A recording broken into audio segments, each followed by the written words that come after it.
Goeiedag, ik ben Bas Stelten, voorzitter van Stichting TIBA, de initiatiefnummers van het Passieverhaal 2022.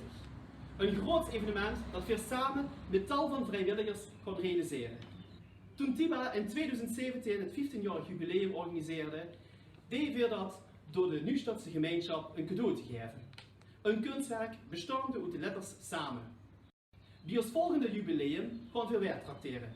Maar nu kreeg gans Limburg en onze buren Mazeik aan de zelfkant een schitterend cadeau.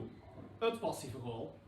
Een verhaal van alle tijden, over samenhorigheid, verraad, vergeving en liefde.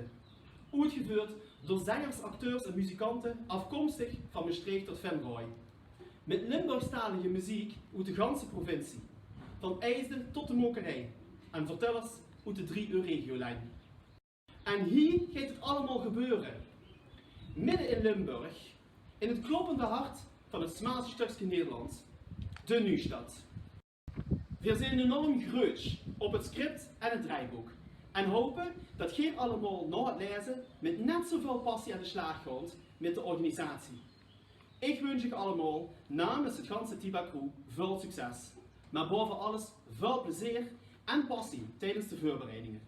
Limburg en de Euregio treffen zich samen op 9 april 2022 bij het Passieverhaal.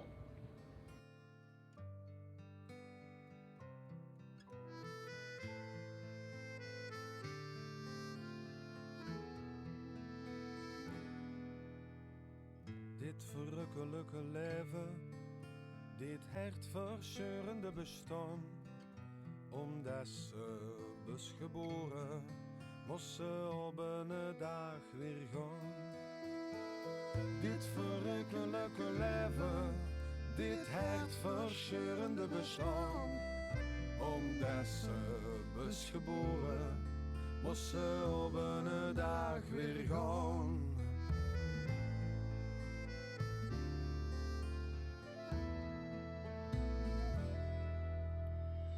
Dit verrukkelijke leven, dit hartverscheurende bestaan, omdat ze was geboren, moest ze op een dag weer gaan.